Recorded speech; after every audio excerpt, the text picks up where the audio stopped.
Hello, everybody. Good morning. Sorry for the tardiness. I know this was scheduled for 8 o'clock this morning. I slept in a little bit, guys. Sorry about that. One of those days where it's like my body is like, I'm still a little bit sick. Hopefully, you guys are doing well. So, my body was like, no, you're not waking up on time for this live. And obviously, if you guys hear my water boiling in the back, I am making myself a cup of tea. My morning ritual is tea in the morning. So, yeah, good morning, Jaden. Hello. How you doing? And thank you for being here, Backlash Fisherman. Hello to you too. And I hope everybody is doing well this morning. Excuse me. So, today we are going to be talking about the movie The Whale, starring Brendan Fraser of The Mummy. Popularity. I know for a lot of you guys, it's like, yeah, what happened to Brendan Fraser? Now, I won't go into big details about that, but some of you may know. Hello, Outdoors with Big Matt. How you doing? Thank you for being here this morning and sharing a few minutes with me this morning. So, as I was saying, we are going to be seeing the movie, reviewing the movie, I should say, The Whale with Brendan Fraser. Brendan Fraser did have some controversies a few years ago. Namely, he accused I think a producer at the time, but I'm not sure if that gentleman was a producer or not, of basically grabbing his private parts in a fairly public area, and that kind of just unsettled him. And when he brought this to the forefront, of course, he ended up being blacklisted, unfortunately. And then he also had a fairly messy divorce with his wife and mother of 3 kids. Although he, in public, when speaks about her, always says really good things about him, which shows more his character than anything else, and really just shows him as an upstanding dude. So I was really pleasantly surprised to see him in this movie and really getting back into it.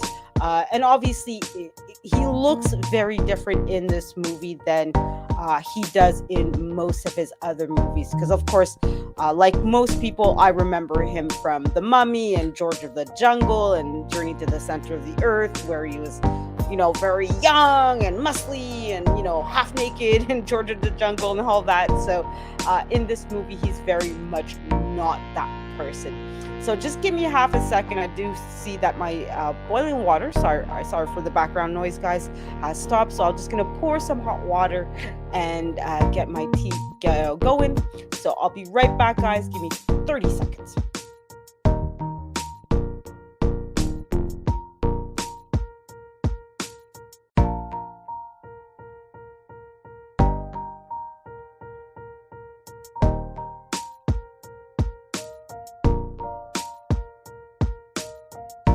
All right, guys, so I'm back here with you guys.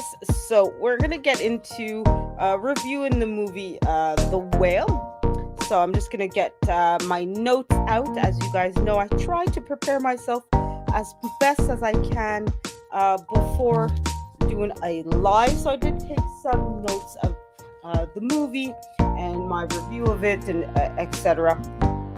So we're going to go ahead. And obviously there will be spoiler alerts. So if you guys have not seen the movie and want to, well, you have 2 choices. You can either catch the live later on or and come back, obviously, or, well, enjoy the spoiler alerts. And yeah. So the Whale is had a budget of $3.3 million, and when I looked up, it grossed $1.1 million, so it has lost quite a bit of money. And there's been basically a lot of very polarizing criticism of the movie. Some people, like myself, really enjoyed it. Other people were very critical of it, which is understandable. There are a lot of topics in this movie that can be very polarizing, very the kind of topics that make you feel a certain kind of way. So I don't blame some of the people for criticizing the movie, but I think a lot of the criticism is untoward. It's undue. The movie is rated R due to the topics of sexuality and drug use. So do be aware this is not a movie for children per se. Although it's not blatantly, people actually having intercourse and things like that. It's more things that are being spoken about rather than what you're actually seeing people doing per se, right? But it can be pretty, unnerving if you're not prepared for it, if you're not aware. So if you are going to bring your kids to see this movie or let them watch it, do watch it ahead of time so that way you know whether or not this is appropriate for your children. Okay, so obviously be responsible with this when it comes to your children. This is something that I wouldn't let a 5-year-old watch this movie. Personally, that's just my personal opinion. But again, how you guys raise your kids is very much up to you.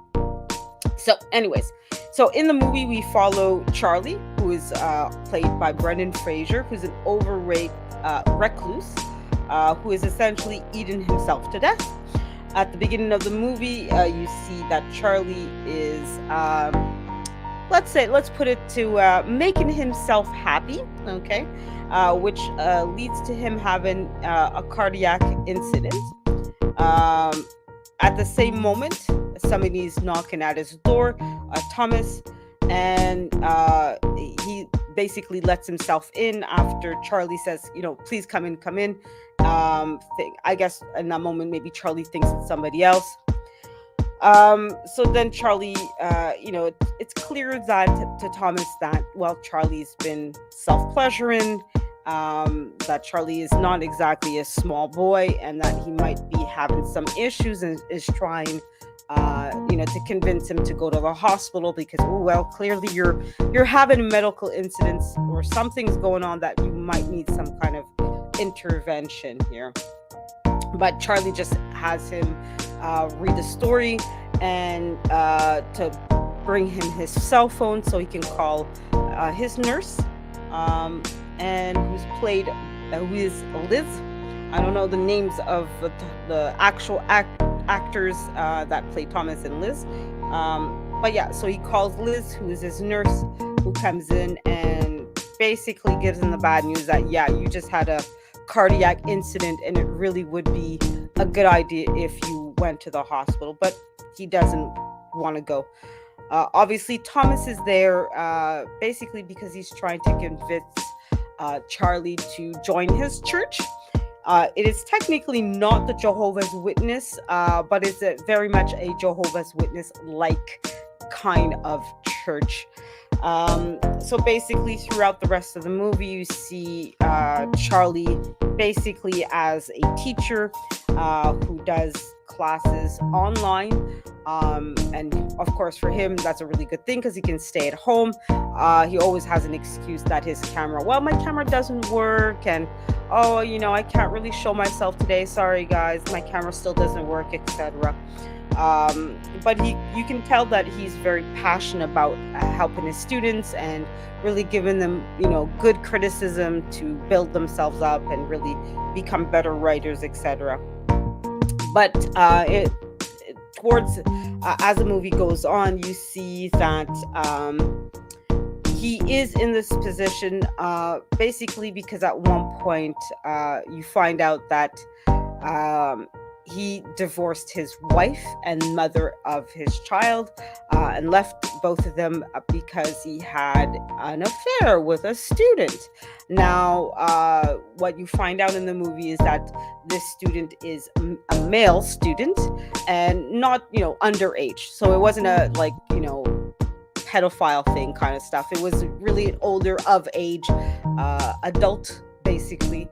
So this caused quite a lot of controversy because the movie is portrayed, I think, to be in the 90s or early 2000s. So not quite at that time where being gay was really accepted overall as in society. So of course, the wife or ex-wife was, obviously had a lot of issues with this, and a lot of people basically criticizing her as well for her husband being gay, right? And of course, the Charlie tries to get back with his daughter, contacts her, and the daughter is Mary. And you can see Mary fosters quite a lot of hatred towards her father. Understandably, she feels, like she was abandoned by him, and uh, excuse me. Hello, Lisa J. Stocks. How you doing? Hoping you're doing well today. Thank you for the wave emoji.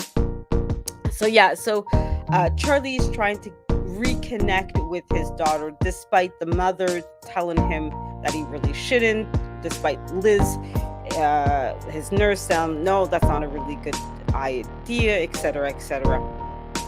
But he is trying to get back to her, and even basically says, look, I want you to spend time with me. I'll pay you money to spend time with me. And the money does become an issue because once the mother, his ex-wife, finds out that their daughter has been spending time with the father, she goes to him and is like really mad at him. Liz, the nurse, is there as well. That's when she spills the bean that Charlie, who's been pretending like he's broke and poor and really struggling, has $100,000. So of course everybody's mad at him. And by the end of the movie, he does pass away at the end of the movie. And but it was really a good moment, because although throughout the movie a character like Thomas has been trying to convince him to join the church, and even steals Charlie's boyfriend's Bible to try to, oh look, even your boyfriend says, oh, the sins of the flesh, and that's when Charlie goes mad at Thomas, and it's like goes into his homosexuality, and is like, and you can tell that Thomas is very uncomfortable with that, and really does not accept gays and homosexuality at all, and then storms off, with everything. Charlie has another cardiac arrest or incident. I'm not sure what the medical term is for it, so I apologize to all the doctors and nurses who know better, but please correct me if you guys know that I used the wrong term. So yeah, but at the death, Liz and Mary are there as well. Liz was able to say her goodbyes and basically make amends with him, and so did the daughter. And it was a really touching scene, because at the opening of the movie, Charlie has Thomas read a particular work, and throughout the movie you're wondering what this work is. Well, come to find out, it's his daughter's essay that she wrote when she was like 3 or 4 years old, or something, like not 3 or 4, but like when she was in 3rd or 4th grade, something like that, right? And she had to make a review of a particular book. And at the end of the movie, Charlie has his daughter actually read it to her as he's passing away. So that's a basic summary of the movie.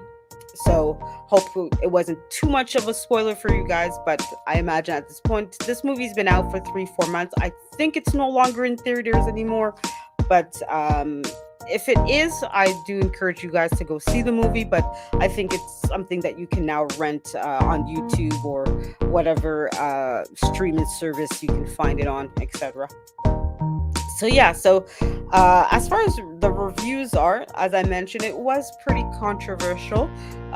Roger Ebert, who's a very well-known movie critic, describes the movie as abhorrent and gawks at the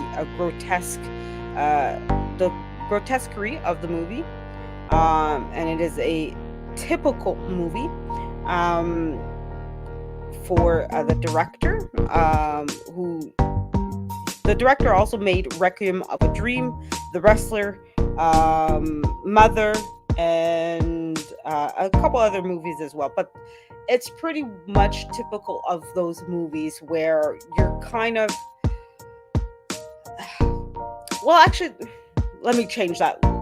Forgive me, I probably didn't say that right. You have movies like The Wrestler and Mother, for example, where these are very different movies. They're, especially with The Mother, I don't know if you guys seen that movie, but when I first saw the movie Mother, I was like, what is this?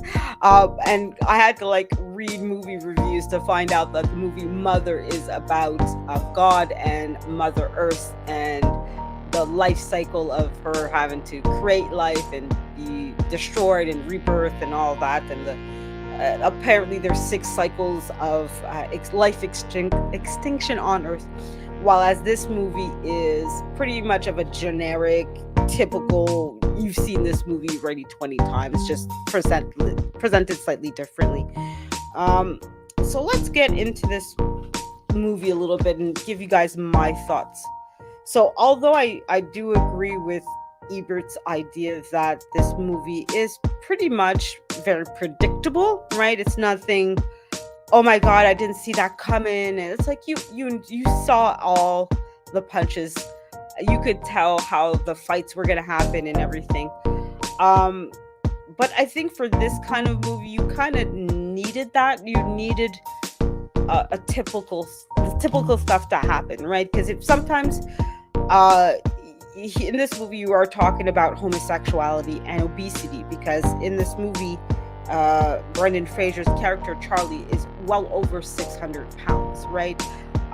He's been attacked by his church and by society for being a gay man, for divorcing his wife because of his homosexuality, etc. So excuse me, that does cause a lot of trauma.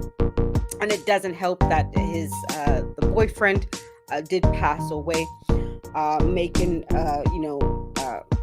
Charlie, Brendan Fraser character, a overweight recluse who basically never got over the fact that he lost the love of his life, right?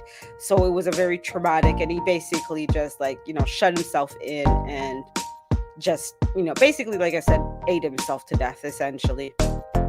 But I think sometimes you need to have those predictable kinds of movies to have those kinds of conversations about what it means to be homosexual, what it means to be overweight, and not really have the tools to really cope with that and deal with that, right? Because even though Liz, the nurse in this movie, is telling him, look, you need to go to the hospital, you need to get treatment, when he's hungry, when he wants to eat, she just hands him the bucket of fried chicken. Now, it's not KFC, but I mean, it pretty much at this point, you kind of think it might as well be KFC, right? But either way, that's a little side point. But yes, I think by it being predictable gives people that moment to reflect a little bit about their lives and like how do you get this wrong? How do you get to this point in your life? Because you can imagine that, and he says it, like, I wasn't always this way, right? You can imagine, even though he might not, you don't see younger pictures of him, but you can imagine that he wasn't always 600 pounds, right? You think maybe at one point he was a little bit chubby, maybe, but at some point, things have to happen for him to be a recluse, for him to be at 600 pounds. And it never really is addressed in that movie. And you can see that that's part of the problem, right? Nobody ever really wants to go down deep into what is going on with Charlie in order to give him the proper help that he needs. He doesn't even want to do it. He just shuts down. And like every time you see that Liz gets mad at him and says, like, why don't, like, you need help, why don't you get help? He just like, oh, I'm sorry, and you kind of like, at some point you want to strangle him, like, when, like, we just want to help you, but yet characters like Liz, and even Mary to a certain degree, aren't really helping him either, right? Now, ironically, Liz does take a few photos of him and of Thomas, ends up finding out Thomas basically stole some money from his church and just ran.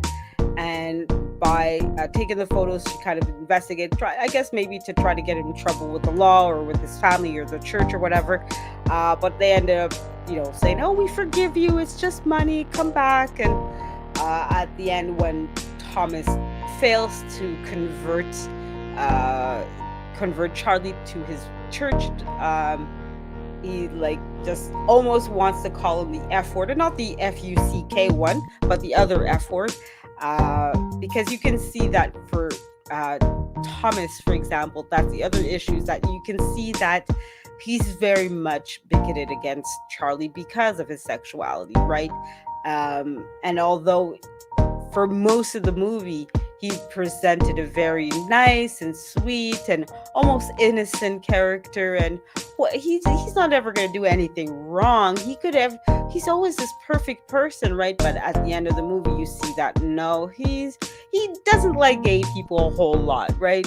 And you're gonna have people like that in the real world, right? That to your face, they're very nice, very sweet, but the second they have a chance, whether behind closed doors or to your face perhaps, they're going to say really bad things, right? Or they think it, they just know that, okay, I can't publicly say XYZ to people, right?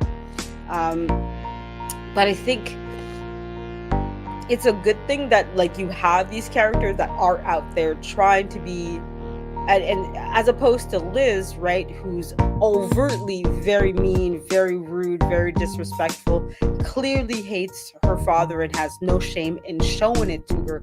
But it's that dichotomy between Thomas and Liz. Thomas is overtly caring and loving, but inwardly is hateful, while as Liz is overtly hateful and mean and horrible, but internally truly loves her father, and she just is very frustrated that there's nothing that she can really do to help her father. And Liz is somewhere in the middle where, yeah, she wants to help Charlie. She wants him to get better, but that isn't actually doing anything to help him. And in fact, by giving him the fatty food and all that, and doing the groceries for him and everything, and not calling the 911 and all that, well, she's actually contributing to him getting as bad as he is. She's not actually helping him, right? So you have all these individuals in his life that basically contribute to him being in this kind of situation, right? Now, another criticism that you're going to see from people saying is that the movie is homophobic and maybe even fatphobic, right? Because it is using these topics of being obese and overweight, of being gay, to make money rather than to actually resolve the issues, right? I can understand that, yeah, it's not like you're not seeing the happy ending that you might hope, right? That, oh, Charlie has a breakthrough and ends up losing 300 pounds or getting gastric bypass surgery or whatever, and ends up living this happy, loving life and everything is perfect, and he's now going out and spending time with his wife and they got back together and all that. But I think it's important to realize that for every one person that you help in your life, and that they do get better and they lose the weight that they need to, or get the help that they need, if they're addicted to drugs, they actually quit or whatever, there's a lot more that lose that battle, right? Not everybody gets the happy ending that they want, right? Unfortunately, it would be nice if everybody that want to stop drinking or lose weight or whatever the issue is, right? God knows I have my issues sometimes too, right? Where I like, oh, I really want to stop doing this or that or whatever. It would be nice if everybody, if you just wish it, well, it comes true. You end up not being a drug addict. You end up losing weight, whatever it is, right? You end up with more money, whatever your issue is, right? But the truth of the matter is, that's not the reality for most people, right?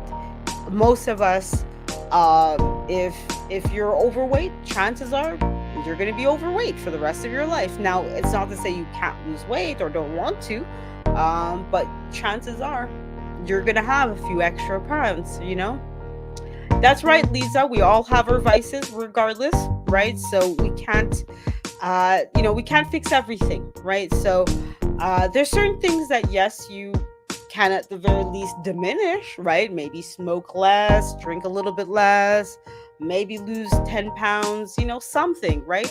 And there's no harm in at least trying, right? But we all have to accept that you can't fix everything all the time for everybody, right? You're gonna have your issues. So I think even though it was very sad to see Charlie pass away at the end of the movie, you kind of you kind of realize that at the end of the day, that was the only thing that was going to happen with this guy. He clearly did not want to help himself, even though he was being told, look, you have a few days at best to live. And for him, rather than, okay, I'm just going to pass away helplessly in the hospital, you see him then going out, contacting his daughter, trying to reconnect with her. And near the end of the movie, he says, look, I just want to know that I did one thing right in my life, right?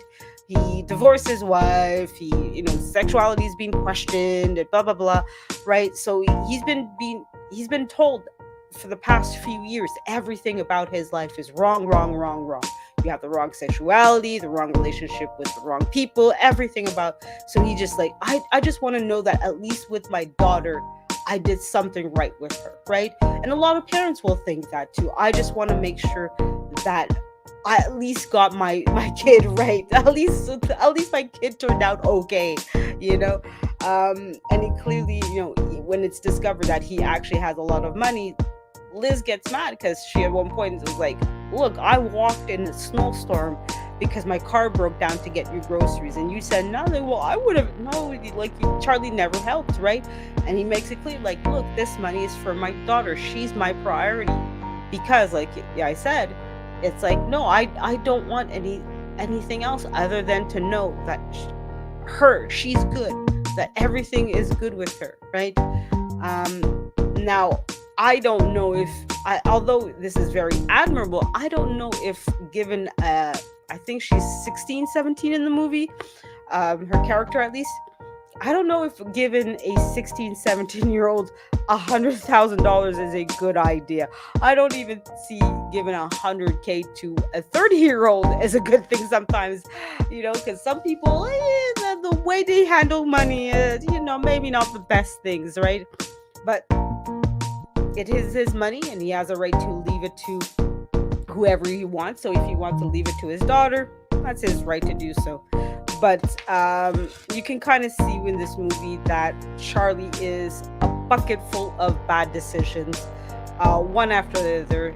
Sometimes he has very good intentions because, like I said, earlier in the movie, he is a teacher, and you see him constantly wanting to help people, constantly wanted to give the best opportunity to everybody, right? And even the way he talks to his students, it's very soft-spoken, very encouraging, very, oh, you know what? And he always sees the best in people as well, right? Yet he doesn't give himself that.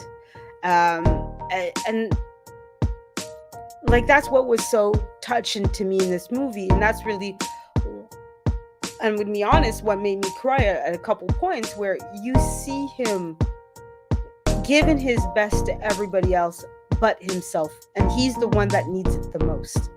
He's the one that needs that kind of people giving them the best to him and really trying to bring him out of the shitty situation.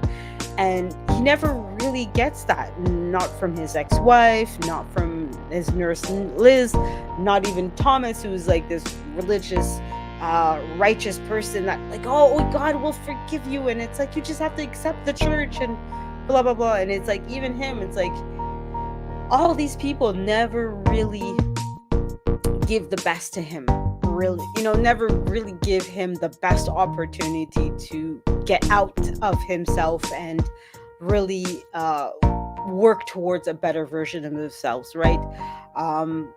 Which is a shame, because Charlie in the movie is a very kind person, very caring person, but just had shitty things happen to him and had a life that, like I said, gay people aren't generally accepted, even today, in many communities, right? There's countries where they're like, no, being gay is illegal, right? So for many people, that's a shitty thing to happen to you. You're just out here trying to love somebody, and you're being told, no, you can get arrested for that. Wait, what?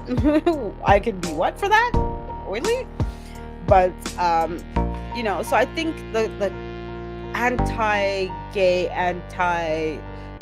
overweight really labels for this movie really aren't that appropriate. Like, I get that it's not a perfect movie. There's lots of things that could have been done differently, but I wouldn't call it as fat phobic and homophobic. The sad reality is that there are going to be people like Charlie in the world, right? That are recluse, that are overweight, that are like that because, well, they've been told all their lives, well, you're a shitty person because you're gay. And they're not going to get healed. They're not going to get help. They're not going to get a better life. And it's a shame. That does make me sad that people are dying because they feel so horrible about themselves. They feel so at a loss in their own skin and their own body, right? That's sad to me. That's not something that should be celebrated, right? And this movie doesn't celebrate it. It doesn't make it this glory and, oh, isn't it wonderful, No, it's showing the sad reality that many people that live in Charlie's actual life go through, right? It shows that it's not a wonderful, carefree life, and isn't it perfect? And all you have to do is have that one person in your life come in and, well, no, it's a whole team. If you're going to change your life, first and foremost, you as the overweight person has to accept that help, right? You have to say, yeah, you know what? I want to change my life. I want to do differently. And then have a whole team of people coming in to intervene and helping you, right? I don't know if you guys have seen that TLC show, 600-Pound Life, where basically they talk about individuals that are, well, way overweight, right? They're 600 pounds or more, right? And you see the struggle, you see how difficult their lives are, right? That it's not easy, and that there's going to be, it's not just about them wanting to lose weight. That, yes, that's the first step, them wanting to lose the weight, but they often need the doctor to help them. They need the family to step down and say, no, I'm not handing you that bucket of fried chicken to you. We're eating a salad. Sorry. I know you're hungry. I know you want more, but tough luck. That's what you're eating. You need to be on a calorie deficit if you want to lose that weight. So guess what? That's what we need to be doing.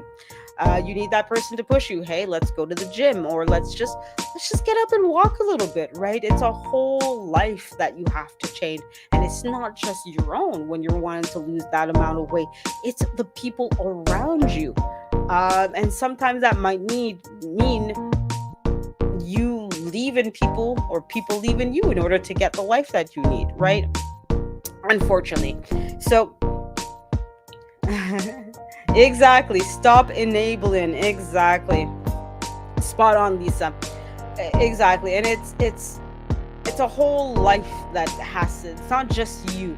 And that's what we tend to forget in our reality, right? Our lives aren't really 100% our own. Our lives are often intertwined with the lives of other people. That's why I don't like expressions like self-made or independent, or because we're not really that. None of us are. We're all have some link. We all need or have to have other people involved in our lives in one way or the other, right?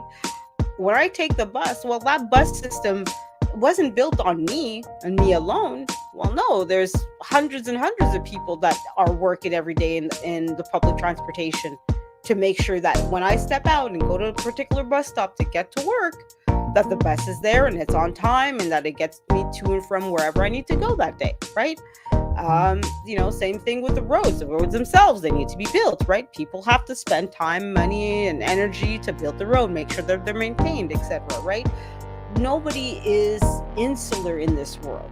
We all need each other to some degree or the other, right? Whether it's in the basic tasks that we do every day. Do you think the oranges and the bananas that are in your grocery store are there just because you feel like it? Well, no, of course not. They're there because somebody somewhere had to plant them, had to grow them, make sure that they're not infested, and when they're picked, that everything is great and that they're brought to your grocery store. So But anyways, I digress. So overall, that's the movie and my thoughts overall. Like I said, I did like it, even though I found it to be, yes, it was predictable. Yes, it was fairly typical of this kind of movie. But yeah, it was definitely a good movie. I liked it overall. So yeah, definitely worth to watch. And I hope that you guys liked my review. I know that it's a little bit longer than I normally do. I know I try to keep my videos down to 20-30 minutes, but it's okay. Anyways, I hope you guys like this. And yeah, so that's my review of the movie The Whale. So thank you everybody for being here. Thank you Jaden for stopping by earlier. Thank you Backlash Fisherman. Thank you Outdoors with Big Matt for stopping by. And thank you Lisa J. Stocks for being here and participating. So I hope that you guys like this little bit of a review. And I hope to catch you guys next week in my review of other movies as well. I do have a couple other lives coming up. I'm going to be reviewing the movie The Menu, as well as Infinity Pool as well. So Infinity Pool, I saw that on Thursday. And The Menu, I saw it last week. But I do want to space out my movie reviews and give you guys a little bit something to look forward to. So anyways, I hope you guys liked it. So here we are to the end, and I'll see you guys next week. So have a great one, guys. Bye.